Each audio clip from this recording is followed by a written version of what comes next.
আল্লাহ পাক রব্বুল আলামিন বলেন, ও পুরুষেরা শোনো, তোমরা তোমাদের স্ত্রীদের জন্য হচ্ছে পোশাক স্বরূপ। তোমার স্ত্রীদের যত দোষ ত্রুটি হবে এইগুলো তোমরা ঢেকে রাখবা। আবার আল্লাহ পাক রব্বুল আলামিন নারীদের দিকে লক্ষ্য করে বলল, ও দুনিয়ার নারীরা শোনো, তোমরা হলে স্বামীদের জন্য পোশাক স্বরূপ। তোমার স্বামীরা যত প্রকার ভুল ত্রুটি দোষ ত্রুটি যত কিছুই করুক না কেন, ওইগুলো তোমরাও ঢেকে রাখবা। সুবহানাল্লাহ বলেন। কাকড়ার গর্তের সামনে সুন্দর করে দাঁড়ায় কাকড়ার প্রশংসা করতেছে, বলতেছে, কাকুরি মাকুরি অপরূপা সুন্দরী, বাহিরে এসো তোমাকে সালাম করি। আচ্ছা বলেন, কাকড়া কি সুন্দর? অথচ সে বলতেছে, কাকুরি মাকুরি অপরূপা সুন্দরী, বাহিরে আসো তোমাকে সালাম করি। কাকড়া এবার চিন্তা করে, আচ্ছা সালাম যদি সে করে, বাহির থেকে সালাম দিবে, ভিতরে সালাম ঢুকবে। আমি যদি এখান থেকে সালাম দিই, আপনারা শুনবেন না? বাহির থেকে সালাম দিলে গর্তের ভিতরে সালাম ঢুকবে না। কাকড়া এবার চিন্তা করে, তাহলে আমাকে বাইরে যাইতে বললো কেন? নিশ্চয়ই তার মনের মতলব উদ্দেশ্য খারাপ আছে। কাকড়া এবার জবাব দেয়, আকাশ আজি মেঘলা মেঘলা, শরীরে এসেছে জ্বর, আজকের সালাম তুই বাহির থেকেই কর। আমার ভাইয়েরা, কাকড়া বুঝলো যে শিয়ালের উদ্দেশ্য খারাপ, ঘর থেকে বের হওয়া যাবে না। কিন্তু আমার সমাজের মহিলারা বুঝে না, এনজিওরা এসে যখনই তাদেরকে ডাক দেয় ঘর থেকে বের হয়ে যায়। কথা বলেন ঠিক কিনা? স্বামীর সামনে তারা কখনো সাজগোজ করতে চায় না, কিন্তু সপ্তাহে একদিন যখন এনজিওর অফিসার আসে, তখন বিভিন্ন রকমের সাজগোজ করে, এদিককার চুল ওই দিকে দিয়ে ঠোঁট পালিশ সব কিছু লাগায়া সেই অফিসারের সামনে নিজেকে উপস্থাপন করে। কথা বলেন ঠিক কিনা? আমার ভাইয়েরা, তাহলে এবার চিন্তা করুন, তারা স্বামীর কথা মানবে কখন? অথচ আল্লাহ পাক রব্বুল আলামিন বাম পাঁজরের হাড় দিয়ে বানালেন এই কারণে, যাতে করে স্ত্রীরা স্বামীদের কথা মতো চলে, স্বামীদের অধীনে চলে। কথা বলেন ঠিক কিনা? মায়েদের দায়িত্ব হলো সন্তানগুলোকে লালন পালন করা, মানুষ করা, বাইরের কাজগুলো গোছানো। এই মহিলারা যখন বাড়ির কাম কাজ রেখে সংসার চালাইতে যাবে, সমাজ পরিচালনা করার জন্য যাবে, যখন এই মহিলারা ঘর থেকে বের হয়ে দেশ পরিচালনার জন্য যাবে, গত 15 বছরে রক্ত পিপাসু খুনি হাসিনা যেমনে হুজুরদেরকে শত্রু মনে কইরা খালি জেলে বসছে, ফাঁসি দিয়ে মারছে, তখন দেশের অবস্থা ওই রকম হবে। কথা বলেন ঠিক কিনা? আমার ভাইয়েরা, গত 15টি বছর যে আমাদের সামনে থেকে গেল, আমরা হুজুরেরা কি যে জ্বালাইছিলাম, খালি আমাদেরকে সন্দেহ করে, কথায় কথায় সন্দেহ করে, জেলে ভরে ফাঁসি দেয়। কিন্তু যে যাই করুক না কেন, জুলুম নির্যাতন আর অত্যাচার বেশি দিন চলে? মাত্র 15 বছর। তারপর দেশের মানুষ বৈষম্য বিরোধী ছাত্র আন্দোলনের মাধ্যমে এমন ভাবে তাকে দেশ থেকে বিতাড়িত করলো, চিরকালের জন্য ইতিহাস থেকে তাকে মুছে দিল। কথা বলেন ঠিক কিনা? আমার ভাইয়েরা, আমার বন্ধুগণ, গভীর মনোযোগ দিয়ে আজকের আলোচনা শুনতে হবে। আমি যে আয়াতে কারিমা আপনাদের সামনে তেলাওয়াত করেছি, সূরাতুর রুম 21 নম্বর আয়াত। আগামীকালকে বাড়িতে গিয়ে কোরআন খুলে, তাফসীর খুলে এই আয়াতখানা বের করবেন। যা যা আলোচনা করে দেখবেন এই আয়াতের সঙ্গে হুবহু মিলে যাবে। আল্লাহ পাক রব্বুল আলামিন বলেন, ওয়া মিন আয়াতিহি আন খালাকালাকুম। আল্লাহ পাক রব্বুল আলামিন বলেন, ও পৃথিবীর মানুষেরা শোনো, আমার নিদর্শন সমূহের মধ্যে হতে একটা নিদর্শন হলো মিন আনফুসিকুম আজওয়াজা। পুরুষ মানুষগুলো বাম পাঁজরের হাড় থেকে তার স্ত্রীদেরকে সৃষ্টি করেছি, লিতাসকুনু ইলাইহা, যাতে করে স্বামীরা বাড়িতে এসে স্ত্রীদের সঙ্গে যখন সাক্ষাৎ করবে তখন তারা শান্তি পায়। সুবহানাল্লাহ বলেন। আল্লাহ পাক রব্বুল আলামিন বললেন, আমি পুরুষদের বাম পাঁজরের হাড় থেকে তার স্ত্রীদেরকে সৃষ্টি করেছি। আমার বন্ধুগণ, আদম আলাইহিস সালামকে আল্লাহ পাক সৃষ্টি করেছেন মাটি থেকে। আদম শব্দের অর্থ হলো রুয়ে জমিন, মাটির নির্যাস। এই মাটি থেকে আল্লাহ পাক রব্বুল আলামিন আদম আলাইহিস সালামকে সৃষ্টি করলেন। আল্লাহ পাক যদি ইচ্ছা করতেন আর এক মুষ্টি মাটি নিয়ে তার স্ত্রী হাওয়া আলাইহিস সালামকে সৃষ্টি করতেন, আদম আর হাওয়া সৃষ্টি হলে অটোমেটিকলি মানুষগুলো সৃষ্টি হয়ে যেত। কিন্তু আল্লাহ পাক রব্বুল আলামিন আদম আলাইহিস সালামকে মাটি দিয়ে সৃষ্টি করেছেন, কিন্তু হাওয়া আলাইহিস সালামকে মাটি দিয়ে নয়, বাম পাজরের হাড় দিয়ে। আমার প্রশ্ন হলো, আল্লাহর কি মাটি অভাব পড়েছিল নাকি? মাটির অভাব পড়ে নাই, তামাম পৃথিবীতে মাটির কোনো অভাব নাই। এরপরেও আল্লাহ পাক রব্বুল আলামিন বাম পাজরের হাড় থেকে আদম আলাইহিস সালামের স্ত্রী আপনার আমার স্ত্রীদেরকে কেন সৃষ্টি করলেন? এই বিষয়টি আয়াতের তাফসীর কারকগণ তাফসীর করতে গিয়ে 4টি কারণ বর্ণনা করেছেন। আজকে আপনাদের সামনে এক এক করে 4টা কারণ বর্ণনা করব। আপনারা শোনার জন্য রাজি আছেন তো ইনশাআল্লাহ? আমার ভাইয়েরা, আমার বন্ধুগণ, গভীর মনোযোগ দিয়ে আলোচনা শুনতে হবে। 4টি কারণের কথা বলেছিলাম। 1 নাম্বার কারণ হলো, একজন মানুষ তার নিজের জিনিসকে বেশি ভালোবাসে, বেশি মহব্বত করে। আমার দিকে তাকান, এই যে দেখেন, এটা হলো আমার একটা হাত। আমার হাতকে আমি এতটা ভালোবাসি, এতটা মহব্বত করি, কেউ যদি আমার হাত ভেঙে দেওয়ার জন্য চেষ্টা করে, আমার জীবন দিয়ে হলেও আমার এই হাতটা রক্ষা করার চেষ্টা করব। আমার চোখ, কেউ যদি এসে আমার চোখের উপর আঘাত করে আমার চোখকে বন্ধ করে দিতে চায়, আমি সহজে সেটা মেনে নেব না। আমার চক্ষুকে আমি শত চেষ্টার পরেও রক্ষা করব। কথা বলেন ঠিক কিনা? কারণ হলো আমার হাত, আমার চোখ, এটা আমার নিজের, এটাকে আমি খুব বেশি ভালোবাসি। আল্লাহ পাক রব্বুল আলামিন বাম পাজরের হাড় দ্বারা তার স্ত্রীকে বানালেন এই জন্য। বাম পাজরের হাড়টা আমার, আর এই হাড়ের মাধ্যমে যে স্ত্রীকে তৈরি করে আমাকে দেওয়া হয়েছে, ওই স্ত্রীটাও আমার। কথা বলেন ঠিক কিনা? আর নিজের জিনিসকে মানুষ একটু বেশি ভালোবাসে। একটা উদাহরণ যদি আপনাদের সামনে দেই, আপনারা ভালো বুঝবেন। ভালো করে খেয়াল করুন। একদিন আমি আসরের নামাজ পড়ে মসজিদ থেকে বের হলাম। বের হওয়ার পরে দেখি একজন মুরব্বী কাকা সিরা একজোড়া স্যান্ডেল পরে আছে। উনি মসজিদ থেকে বের হয়ে সোজা ওই সিরা স্যান্ডেল পরতেছে। সিরা স্যান্ডেলের পাশেই একজোড়া নতুন চকচকা স্যান্ডেল। আমি জিজ্ঞেস করলাম, চাচা, আপনি মসজিদ থেকে বের হয়ে সিরা স্যান্ডেল নিচ্ছেন, আপনি কি চোখে কম দেখেন নাকি? আপনার স্যান্ডেলের পাশেই কত সুন্দর একজোড়া চকচকা স্যান্ডেল, আপনি ইচ্ছা করলে তো ওইগুলোও নিতে পারেন। চাচা মিয়া বলে, হুজুর শোনেন, এইখানে যে সিরা স্যান্ডেলগুলো দেখলেন, যেইগুলোকে আমি নিলাম, স্যান্ডেলগুলো সিরা হলে কি হবে? স্যান্ডেলগুলো তো আমার। আর পাশে যে নতুন স্যান্ডেল আছে, ওইগুলো তো বাবা আমার না। সুবহানাল্লাহ বলে। সিরা হলে কি হবে? স্যান্ডেলগুলো আমার। আর একজন মানুষকে দেখলাম, টয়লেট, মসজিদের টয়লেট, উনি টয়লেটে ঢুকবে, কিন্তু ঢুকা বাদ দিয়ে দরজাটা এই যে এইভাবে খালি নাড়াইতেছে। আমি জিজ্ঞেস করলাম, আরে ভাই, জামাতের সময় হয়ে যাচ্ছে, উজু করে মসজিদে যেতে হবে, আপনি টয়লেটে ঢুকলে ঢুকেন, নইলে উজু করে মসজিদে যান, এখানে দরজা এরকম করতেছেন কেন? উনি এবার বলে, এই মাত্র একজন ঢুকছিল, বের হয়ে গেল, খুব গন্ধ, এই জন্য দরজা নাড়ায়া গন্ধটা বের করে দিচ্ছে।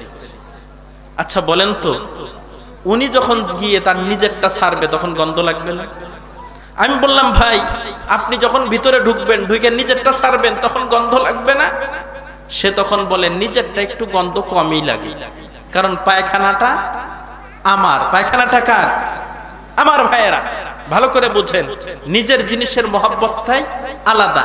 আল্লাহ পাক এই জন্যই বাম পাজরের হাড় দিয়ে বানালেন, যে বাম পাজরের হাড়টা আমার, আর এই হাড় থেকে যাকে বানানো হয়েছে ওই বউটাও আমার, কাজেই মহব্বতটা বেশি হবে। কথা বলে ঠিক কিনা?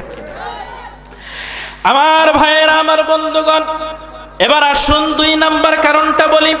কি কারণে আল্লাহ পাক রব্বুল আলামিন বাম পাজরের হাড় দ্বারা প্রতিটি পুরুষের তার স্ত্রীদেরকে বানানো হয়েছে?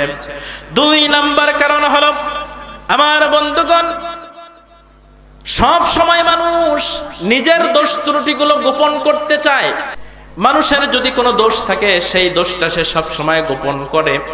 আমার দিকে খেয়াল করুন, একটা উদাহরণ দেই বুঝবেন।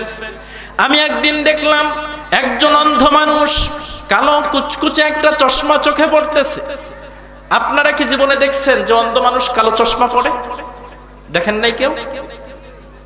একটু আওয়াজ না দিলে কথা বোঝা যাবে না। দেখছেন সবাই? আমার দিকে তাকান, আমার চোখে একটা চশমা আছে, আছে না? এই চশমাটা ডান পাশে আছে 75 পাওয়ার, বাম পাশে আছে 50 পাওয়ার।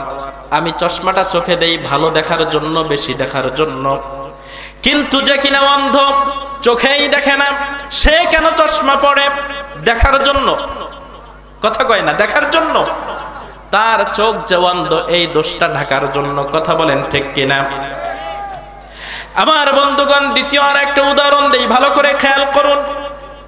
আমার মসজিদের একজন মুসল্লি, উনি নিয়মিত নামাজ আদায় করে মসজিদে। একদিন দেখলাম গরমের দিন পায়ের মধ্যে মোজা পরে তিনি আসছে। আমি জিজ্ঞেস করলাম, চাচা মিয়া, এই গরমের মধ্যে আপনি মোজা পরে আসছেন, কারণটা কি জানতে পারি? উনি বললেন, হুজুর আপনি বুঝবেন না। আমি বললাম, বুঝাই দিলেই তো বুঝি, কেন বুঝবো না? উনি তখন বলেন, আমার পায়ে হলো কুষ্ঠরোগ, আর এই কুষ্ঠরোগ থাকার কারণে যায় নামাজের উপরে মানুষেরা আমাকে নামাজ আদায় করতে দেয় না, মানুষরা আমার কাছে দাঁড়াইতে চায় না, কেউ আমাকে কাছে বসতে দেয় না, বারান্দার থেকে নামাজ পড়ে আমাকে বাড়িতে যেতে হয়। মনে বড় শখ জামাতের সঙ্গে নামাজ পড়বো, এই জন্য প্রচন্ড গরম থাকার পরেও মোজা পরে মসজিদে আসি। আমার ভাইয়েরা, তার পায়ে কুষ্ঠরোগ, এই কুষ্ঠরোগটা ঢাকার জন্য গরমের দিনেও মোজা পড়ছে। তাহলে মানুষেরা সব সময় চায় আমার নিজের দোষটা ঢেকে রাখি, ঠিক কিনা বলেন? আল্লাহ পাক রব্বুল আলামিন বাম পাজরের হাড় দিয়ে তার স্ত্রীদেরকে বানাইছে এই জন্য যে স্ত্রী যদি কালো হয়, স্ত্রী যদি নাক বোসা হয়, স্ত্রীর যদি শারীরিক গঠনে, চারিত্রিক চলনে কোন ধরনের ভুল ও ত্রুটি থাকে, স্বামীরা যেন সেটাকে গোপন রাখে, প্রকাশ না করে। এই জন্য আল্লাহ পাক বাম পাজরের হাড় দিয়ে প্রতিটি পুরুষের স্ত্রীদেরকে সৃষ্টি করেছে, বলে সুবহানাল্লাহ। ভাইরা আমার, বন্ধুগণ ভালো করে খেয়াল করুন। আল্লাহ পাক রব্বুল আলামিন এই বিষয়টি আরো ক্লিয়ার করে জানানোর জন্য বলেন, হুন্না লিবাসুল লাকুম ওয়া আনতুম লিবাসুল লাহুন্না। আল্লাহ পাক রব্বুল আলামিন বলেন, নারীরা হলো পুরুষদের জন্য লেবাস স্বরূপ, পোশাক স্বরূপ, আর পুরুষেরা নারীদের জন্য পোশাক স্বরূপ। আমার দিকে খেয়াল করুন, আমার গায়ে পাঞ্জাবি পরা আছে, আমি পাঞ্জাবি পরেছি। আপনারা দেখতেছেন আমার পাঞ্জাবির উপরের অংশ, আমার পাঞ্জাবির ভিতরে, আমার শরীরের ভিতরে কোন কোন জায়গায় কালো দাগ আছে, লাল দাগ আছে, তিল আছে, কোথায় ক্ষত চিহ্ন আছে, এগুলো কি আপনারা দেখতে পাচ্ছেন নাকি? এইগুলো দেখতে পাচ্ছেন না। আল্লাহ পাক রব্বুল আলামিন বলেন, ও পুরুষেরা শোনো, তোমরা তোমাদের স্ত্রীদের জন্য হচ্ছে পোশাক স্বরূপ। তোমার স্ত্রীদের যত দোষ ত্রুটি হবে এইগুলো তোমরা ঢেকে রাখবা। আবার আল্লাহ পাক রব্বুল আলামিন নারীদের দিকে লক্ষ্য করে বলল, ও দুনিয়ার নারীরা শোনো, তোমরা হলে স্বামীদের জন্য পোশাক স্বরূপ। তোমার স্বামীরা যত প্রকার ভুল ও ত্রুটি, দোষ ত্রুটি যত কিছুই করুক না কেন, ওইগুলো তোমরাও ঢেকে রাখবা। সুবহানাল্লাহ বলেন। তাহলে স্ত্রীদের দোষ ত্রুটি ঢেকে রাখার জন্যই আল্লাহ পাক রব্বুল আলামিন বাম পাজরের হাড় থেকে প্রতিটি স্ত্রীকে সৃষ্টি করেছেন। এটা হলো 2 নাম্বার কারণ। এতক্ষণ থেকে আলোচনা করলাম, মহিলা মানুষ যারা আজকের মাহফিলে এসেছে তারা মনে করতেছে যে হুজুর তো কি সুন্দর আমাদের পক্ষেই কথা বলতেছে, পুরুষদের বিপক্ষে। এই যে হুজুরকে দাওয়াত দিছে যারা, তাদেরকে ধন্যবাদ। কিন্তু পরের 2 কারণ যখন বলবো, তখন তারা বলবে, আচ্ছা এই হুজুরটাকে দাওয়াত দিল কেন? কারণ পরের 2 কারণ আর তাদের পক্ষে যাবে না, তাদের বিপক্ষে যাবে। শুনতে রাজি আছেন তো ইনশাআল্লাহ? ভাইরা আমার, ভালো করে খেয়াল করুন। এবার আপনাদের সামনে 3 নাম্বার কারণটা বর্ণনা করব। 3 নাম্বার কারণ, আল্লাহ পাক রব্বুল আলামিন প্রতিটি পুরুষ মানুষের বাম পাজরের হাড় থেকে নারীদেরকে সৃষ্টি করার পিছনে 3 নাম্বার কারণ হলো আমার দিকে তাকান, ভালো করে খেয়াল করুন। এই হাতটা হলো আমার হাত। আমি যেদিকে ইচ্ছা সেদিকে নিয়ে যাই, যেমনি ইচ্ছা তেমনে নড়াই। মন চাইলে হাত দিয়া কোনো একটা কাজ করি, মন চাইলে করি না, মন চাইলে লেখি, মন চাইলে বই নিয়ে পড়ি। কথা বলেন ঠিক কিনা?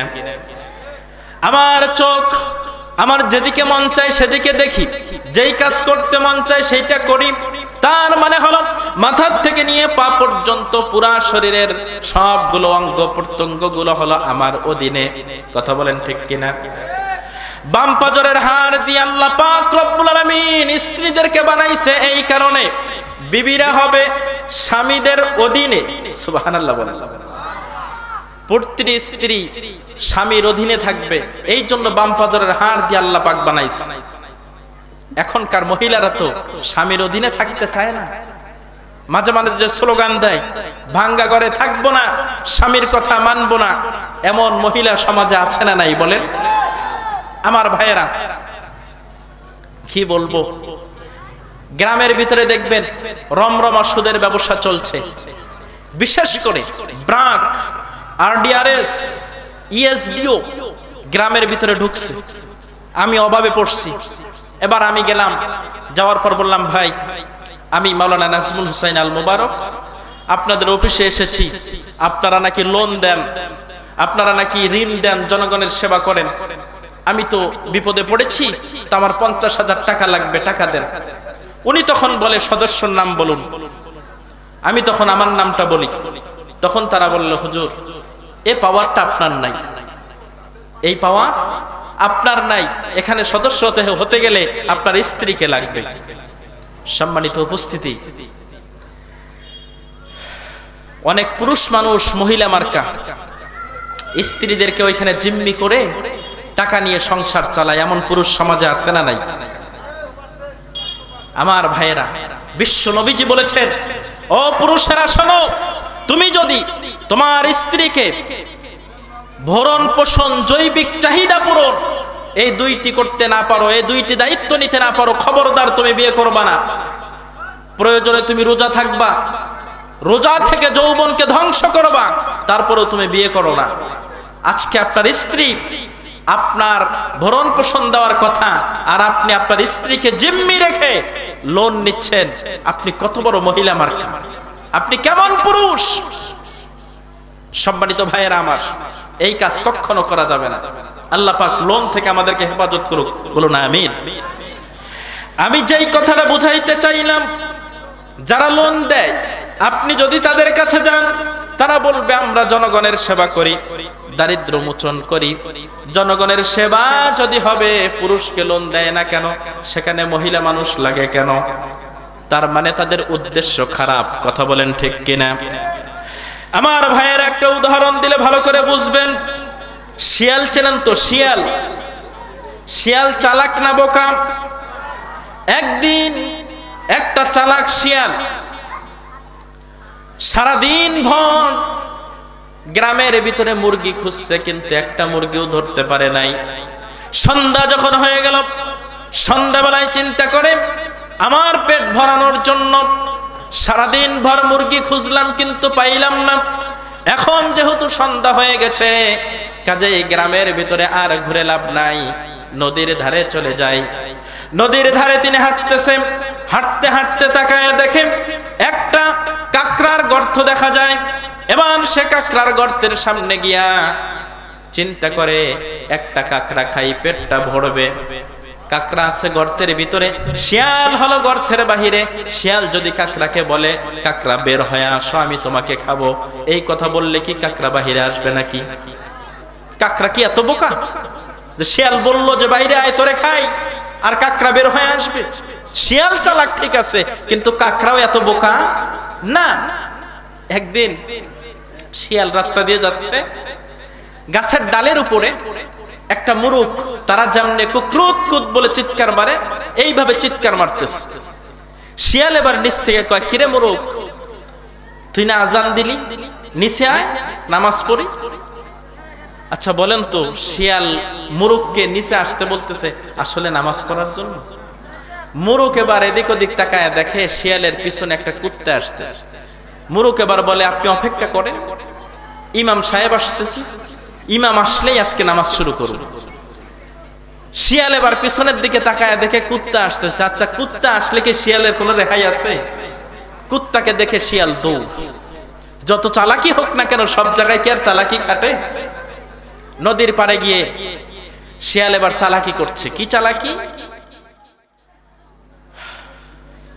কাকড়ার গর্তের সামনে সুন্দর করে দাঁড়ায় কাকড়ার প্রশংসা করতেছে, বলতেছে, কাকুরি মাকুরি অপরূপা সুন্দরী, বাহিরে এসো তোমাকে সালাম করি। আচ্ছা বলেন, কাকড়া কি সুন্দর? অথচ সে বলতেছে কাকুরি মাকুরি অপরূপা সুন্দরী, বাহিরে আসো তোমাকে সালাম করি।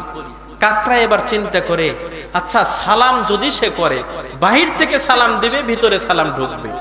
আমি যদি এখান থেকে সালাম দিই, আপনারা শুনবেন না? বাহির থেকে সালাম দিলে গর্তের ভিতরে সালাম ঢুকবে না।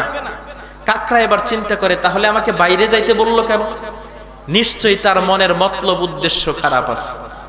কাকড়া এবার জবাব দেয়, আকাশ আজি মেঘলা মেঘলা, শরীরে এসেছে জ্বর, আজকের সালাম তুই বাহির থেকেই কর।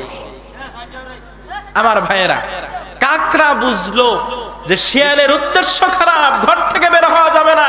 কিন্তু আমার সমাজের মহিলারা বুঝে না, এনজিওরা এসে যখনই তাদেরকে ডাক দেয় ঘর থেকে বের হয়ে যায়। কথা বলেন ঠিক কিনা?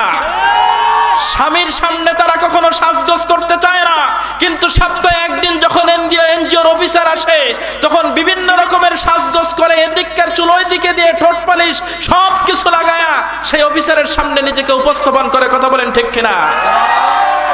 আমার ভাইয়েরা, তাহলে এবার চিন্তা করুন, তারা স্বামীর কথা মানবে কখন? অথচ আল্লাহ পাক রব্বুল আলামিন বাম পাঁজরের হাড় দিয়ে বানালেন এই কারণে, যাতে করে স্ত্রীরা স্বামীদের কথা মতো চলে, স্বামীদের অধীনে চলে। কথা বলেন ঠিক কিনা? আচ্ছা বলুন তো, নারীদের মর্যাদা কম না বেশি?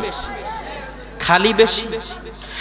আমার ভাইয়েরা, আমার বন্ধুগণ, গভীর মনোযোগ দিয়ে আজকের আলোচনাটা শুনতে হবে। একটা মেয়ে মানুষ, সে যখন বড় হয়, সাবালিকা হয়ে যায়, গ্রামের মুরব্বীরা তখন চিন্তা করে অমুকের মেয়েটা বড় হয়েছে, তার বিবাহের ব্যবস্থা করা দরকার। এরপর একটা ঘর তাকে দেখার জন্য যখন আসার সময় বাজারের ভিতরে ঢুকে মিষ্টির দোকানে যায়, 2 কেজি তার থেকে কম অথবা বেশি মিষ্টি ক্রয় করে। এরপর মিষ্টি নিয়ে ওই মেয়েকে দেখার জন্য আসে। মেয়েকে দেখার জন্য আসলে মিষ্টি নেওয়া লাগে। কথা বলেন ঠিক কিনা? আবার যখন মেয়েটিকে দেখলো, তার হাতে কিছু টাকা দেয়, এরপর তারা চলে যায়। তাহলে একটা মেয়ে মানুষের সম্মানটা কত বেশি! তাকে দেখতে গেলে হাতে টাকা দিতে হয়, তাকে দেখতে গেলে বাজার থেকে মিষ্টি নিতে হয়। আর এই মেয়েটা যখন স্বামীর বাড়িতে গেল, যাওয়ার পর নিজের সম্মান ঠিক রাখতে পারলো না, সাজগোজ করে অন্য পুরুষের সামনে সে উপস্থাপন হলো। সে যদি তার আপাদমস্তক ঢেকে রেখে নিজের স্বামীর জন্য আমানত রাখতে পারত, তাহলে কিয়ামতের দিন আল্লাহ পাক রব্বুল আলামিন বিশ্ব নবীর হাদিস অনুযায়ী ওই মহিলাকে আল্লাহ পাক সরাসরি জান্নাত দিয়ে দিত। বলেন সুবহানাল্লাহ। তাহলে একটা মেয়ে মানুষের দাম, মূল্য কত বেশি! আপনারা প্রশ্ন করতে পারেন, হুজুর আপনার আলোচনা এবার আপনিই ঠকছেন কেন? বলে, মেয়ে মানুষের দাম যদি এতই বেশি, তাহলে তারা ক্ষমতার চেয়ারে বসবে, তারা দেশের নেতৃত্ব দিবে, আপনারা বিরোধিতা করেন কেন? আমার ভাইয়েরা, আমার বন্ধুগণ, আসুন এই প্রশ্নের জবাবও দিচ্ছি। অনেক সময় আমরা বাড়িতে কাজ কাম করি না? জমির মাল্লি আছে, আল চেনেন কি আপনারা? এই আল বা মাল্লি ছাঁটার জন্য কোদাল ব্যবহার করি। কোদাল চেনেন না? একজন মানুষ অনেক টাকাওয়ালা, সে এবার কয় আমি এবার কোদাল বানাবো, ঠিক আছে, তবে লোহা দিয়ে না, আমি কোদাল বানাবো এবার স্বর্ণ দিয়ে। আচ্ছা বলেন তো, স্বর্ণ দিয়ে কেউ যদি কোদাল বানায় আর ওইটা দিয়ে মাটি খোঁড়ার জন্য চেষ্টা করে, কোনোদিনও সম্ভব? কারণ মাটি খোঁড়ার নেতৃত্ব দিতে গেলে স্বর্ণ দিয়ে কাজ হবে না, লোহা দিয়েই বানাইতে হবে। স্বর্ণের কাজ কি? স্বর্ণের কাজ হলো মহিলারা কানের ঝুমকো বানাবে, আর এই ঝুমকা যেদিন কানের ভিতরে দেয়, শ্যামলা মহিলারা সেদিন ফর্সা হয়ে যায়। যেই দিন তারা কানের ভিতরে স্বর্ণের ঝুমকা দেয় ওই দিন কানটা তারা এমনি মাথা বেশি নড়ায়। কথা বলেন ঠিক কিনা আমার ভাইয়েরা? আল্লাহ পাক রব্বুল আলামিন এই বিষয়টা ক্লিয়ার করার জন্য বললেন আর রিজালু কাওয়ামুনা আলান নিসা, যে পুরুষেরা সমাজের নেতৃত্ব দিবে, মহিলারা না। মহিলাদের কাজ কি? সারাদিন ভর একজন পুরুষ মানুষ বাজারে দোকান করেছে, জমিতে কাজ করেছে, অথবা চাকরির স্থানে চাকরি করেছে, সন্ধ্যায় যখন বাড়িতে আসছে এসে দেখে তার 6 মাসের সন্তান, এবার সে বাচ্চাটিকে কোলে নিল আদর করার জন্য। ঘটনা কি দাঁড়ালো?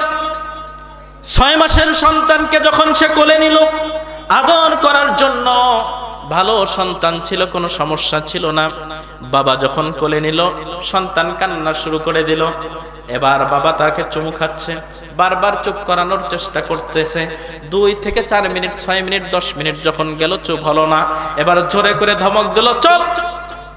কিন্তু ধমক দেওয়ার পরেও ওই 6 মাসের সন্তান যখন চুপ হলো না, তখন দূর থেকে তার মা চিল যেমনে দৌড়ায় আসে, উড়ে আসে, ওইভাবে কোথার থেকে যেন উড়ে এসে বলে, আমার সন্তান আমার কাছে দাও। তোমার মাথায় যে পরিমাণ রাগ উঠছে, কখন জানি আমার 6 মাসের সন্তানকে থাপ্পড় দিয়ে বসো। মা যখন বাবার কোল থেকে ওই সন্তানটিকে নিজের কোলে নেয়, আল্লাহ পাকের কি কুদরতি রহমত, সঙ্গে সঙ্গে কান্না বন্ধ হয়ে যায়। কথা বলেন ঠিক কিনা? মায়েদের দায়িত্ব হলো সন্তানগুলোকে লালন পালন করা, মানুষ করা, বাইরের কাজকার গুলো গোছানো। এই মহিলারা যখন বাড়ির কাম কাজ রেখে সংসার চালাইতে যাবে, সমাজ পরিচালনা করার জন্য যাবে, যখন এই মহিলারা ঘর থেকে বের হয়ে দেশ পরিচালনার জন্য যাবে, গত 15 বছরে রক্ত পিপাসু খুনি হাসিনা যেমনে হুজুরদেরকে শত্রু মনে কইরা খালি জেলে বসছে, খালি জেলে বসছে, ফাঁসি দিয়ে দিয়ে মারছে, তখন দেশের অবস্থা ওই রকম হবে। কথা বলেন ঠিক কিনা আমার ভাইয়েরা? গত 15টি বছর যে আমাদের সামনে থেকে গেল, আমরা হুজুরেরা কি যে জ্বালাইছিলাম, খালি আমাদেরকে সন্দেহ করে, খালি আমাদেরকে সন্দেহ করে, কথায় কথায় সন্দেহ করে, জেলে ভরে, ফাঁসি দেয়। কিন্তু যে যাই করুক না কেন, জুলুম, নির্যাতন আর অত্যাচার বেশি দিন চলে? মাত্র 15 বছর। তারপর দেশের মানুষ বৈষম্য বিরোধী ছাত্র আন্দোলনের মাধ্যমে এমন ভাবে তাকে দেশ থেকে বিতাড়িত করলো, চিরকালের জন্য ইতিহাস থেকে তাকে মুছে দিল। কথা বলেন ঠিক কিনা? সে যদি একটু নম্রতা হতো, ভদ্র হতো, তাহলে মানুষ তাকে এইভাবে বিদায় করতো না। তবে দুনিয়ার শাস্তি কি শেষ? আল্লাহ পাক বলছেন, ইন্নাল্লাযীনা ফাতানুল মুমিনিনা ওয়াল মুমিনাতি সুম্মা লাম ইয়াতুবু ফালাহুম আযাবু জাহান্নামা ওয়া লাহুম আযাবুল হারিক। আল্লাহ পাক রব্বুল আলামিন বলেন, কোন মানুষ যদি ঈমানদার ব্যক্তিদের সঙ্গে দুরাচরণ করে আর সে যদি তওবা না করে, আল্লাহ পাক বললেন তার জন্য জাহান্নামের আগুন অপেক্ষা করতেছে। সে তো হাজারো ঈমানদারের সঙ্গে দুর্ব্যবহার করেছে। 50টা বছর যিনি সারা পৃথিবীতে কোরআনের দাওয়াত দিয়েছেন, আল্লামা সাঈদী, তাকে পর্যন্ত হাসপাতালে চিকিৎসার নাম দিয়ে নিয়ে গিয়ে শহীদ করে দিয়েছে। কথা বলেন ঠিক কিনা আমার ভাইয়েরা, আমার বন্ধুগণ? আসুন সামনের দিকে যাই। তাহলে মা সন্তানকে সামলাতে পারে ভালো, সন্তানকে লালন পালন করতে পারে ভালো। একজন মা সন্তানকে কতটা ভালোবাসে জানেন? ইতিহাস খুলুন। হযরতে হাসান বসরি রাহমাতুল্লাহি আলাইহি, তিনি বিশাল বড় একজন বুজুর্গ আল্লাহর ওলি ছিলেন। একদিন তার দরবারে একজন মহিলা মানুষ আসলো। আসার পর বলতেছে, ও হাসানে বসরি, তুমি অনেক বড় আল্লাহর ওলি মানুষ, আমরা জানি। আমার একটা মেয়ে ছিল, মেয়েটাকে আমি খুব ভালোবাসতাম। গত 7 দিন পূর্বে আমার মেয়েটা যৌবনে পদার্পণ করার পর বিয়ে দিব এমন সময় মারা গেল। হাসান বসরি বলে, তা আমি এখন কি করতে পারি আপনার জন্য? মহিলাটি বলে, আমার মেয়েটাকে আমি এত ভালোবাসতাম, নিজে না খায়া তাকে খাওয়াইতাম, প্রয়োজনে তার খাবার জোগাড় করতে মানুষের বাড়িতে কাজ করতাম, মেয়েকে কষ্ট দিতাম না। আজকে সে জান্নাতে গেল নাকি জাহান্নামে গেল, আমি একটু দেখতে চাই স্বপ্নে, আপনি একটু দেখার ব্যবস্থা করেন। হাসান বসরি বলে, আরে মেয়ে কি বলো, আসলে যদি এই রকম কোন আমল থাকতো যে আমলটা করে মৃত মানুষদেরকে স্বপ্নে দেখা যায়, তাহলে আমি প্রতিদিন ওই আমল করতাম, আর আত্মীয় স্বজনরা জান্নাতে গেছে নাকি জাহান্নামে গেছে এইগুলো আমি দেখতাম। এমন কোন আমল নাই। কিন্তু আল্লাহর বান্দি মহিলা এমন নাছর বান্দা, হাসান বসরি রাহমাতুল্লাহি আলাইহিকে বলেন, আপনি যতক্ষণ পর্যন্ত আমাকে একটা আমলের কথা বলবেন ততক্ষণ পর্যন্ত আমি বাড়ির দিকে যাব না। এই কথা বলার পর হাসানে বসরি মহা বিপদের মধ্যে পড়লেন। তখন তিনি বললেন, ও বুড়ি শোনো, আপনি আজকে বাড়ির ভিতরে যাবেন, এশার নামাজ আদায় করবেন, এশার নামাজের পর অতিরিক্ত 4 রাকাত নামাজ আদায় করবেন, আর ওই নামাজের ভিতরে সূরাতুল ফাতিহার পরে সূরা আলাম নাশরা 4 রাকাতেই পড়বেন। পবিত্র বিছানার উপরে বসবেন, দরুদ ইব্রাহিম পড়তে পড়তে ঘুমিয়ে পড়বেন। আল্লাহ পাক যদি ইচ্ছা করে আপনাকে হয়তোবা স্বপ্নের ভিতরে আপনার মেয়েকে দেখাতেও পারে। এমন সবক যখন হাসানে বসরি দিল, এবার মহিলা বাড়িতে এসে ওই সবক অনুযায়ী অপেক্ষার প্রহর গুনছে কখন এশার আযান হয়ে যায়। এশার আযান হওয়ার সঙ্গে সঙ্গে তিনি তিনি নামাজের ভিতরে দাঁড়ায় গেলেন। নামাজে যখন তিনি দাঁড়ালেন, নামাজ আদায় করলেন, এশার নামাজ, অতিরিক্ত 4 রাকাত নামাজ পড়লেন সূরাতু আলাম নাশরাহ দিয়া। নামাজ যখন তার শেষ হলো, দরুদ ইব্রাহিম পড়তে পড়তে তিনি ঘুমিয়ে পড়লেন। ঘুমের ঘরে তিনি স্বপ্ন যোগে দেখেন তার সন্তান, তার মেয়ে জান্নাতি হয় নাই, জাহান্নামে গিয়েছে।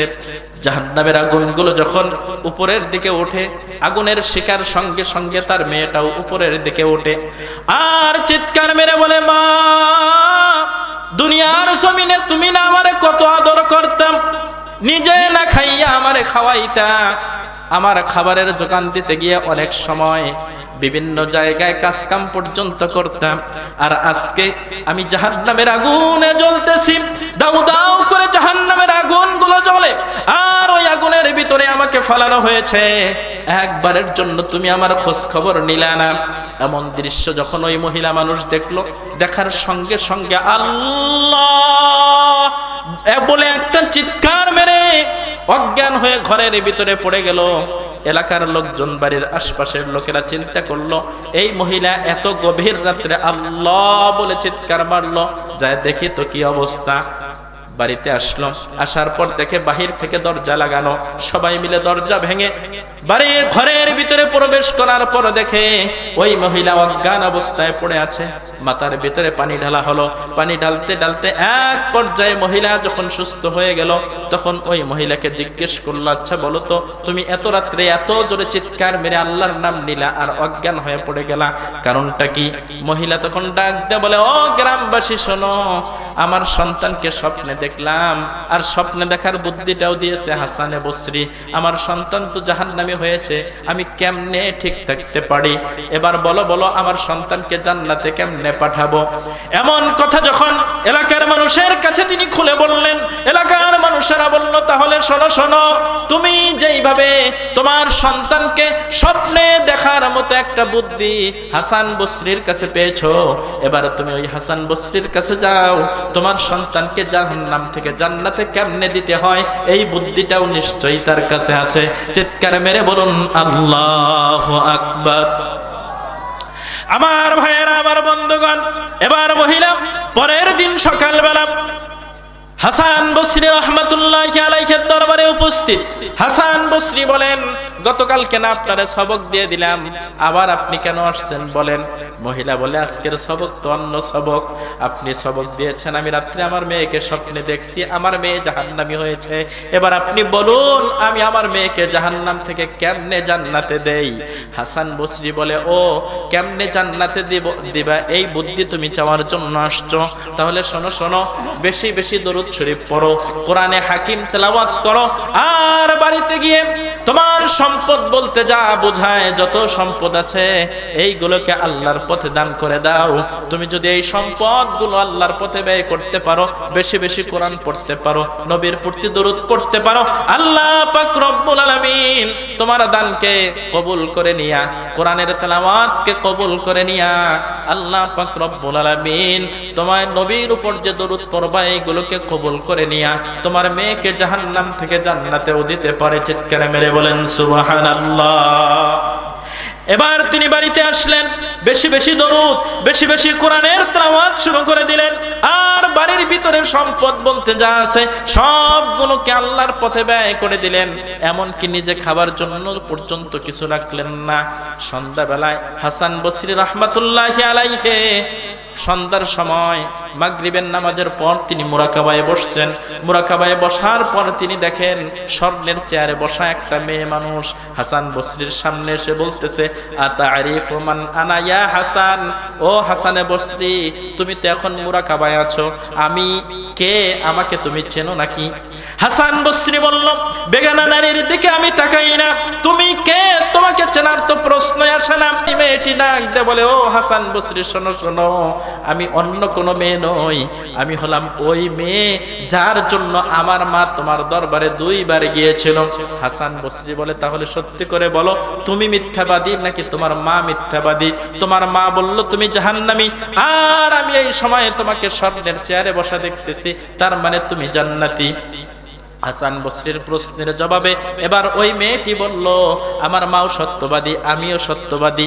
আমার মা যখন গত রাত্রে আমাকে স্বপ্নে দেখে তখন আমি ছিলাম জাহান্নামী। আপনি যখন আমার মাকে দান করার জন্য বলছেন, কোরআন তেলাওয়াত করার জন্য বলছেন, দরুদ পড়ার জন্য বলছেন, আমার মা কোরআন তেলাওয়াত করেছে, দরুদ পড়েছে, আল্লাহর পথে দান করেছে। এই আল্লাহর পথে দান করার কারণে আল্লাহ পাক রব্বুল আলামিন আমাকে জাহান্নাম থেকে মুক্ত করে জান্নাতে দিয়ে দিয়েছে। আমার ভাইয়েরা, আমার বন্ধুগণ, তাহলে কোরআন তেলাওয়াত করা দরকার আছে না নাই? নবীর উপর দরুদ পড়া দরকার আছে না নাই? আল্লাহর পথে দান করা দরকার আছে না নাই? আমার বন্ধুগণ, বলছিলাম মহিলাদেরকে বাম পাজরের হাড় থেকে বানানোর 4টা কারণ। কয়টা কারণ? তার মধ্যে 3টা বর্ণনা করেছি, এখনো বাকি আছে কয়টা? একটু আওয়াজ দেন, বাকি আছে কয়টা? এটা শোনার মতো ইচ্ছা আপনাদের আছে? আমার ভাইয়েরা, আমার বন্ধুগণ, গভীর মনোযোগ দিয়ে আজকের আলোচনাটা শুনতে হবে। একটু আমার দিকে তাকান। এই যে দেখেন আমার হাতের দিকে একটু দেখেন, আল্লাহ পাক রব্বুল আলামিন আমাকে সৃষ্টি করেছেন, এই হাত আমাকে দান করেছেন। এইবার দেখেন, সাধারণত যদি আপনার শরীরের উপরের অংশে এইভাবে একটু আঘাত করেন দেখবেন সাদা সাদা হবে। এই যে সাদা সাদা হলো, এইটা হলো শরীরের চামড়ার উপরের অংশ।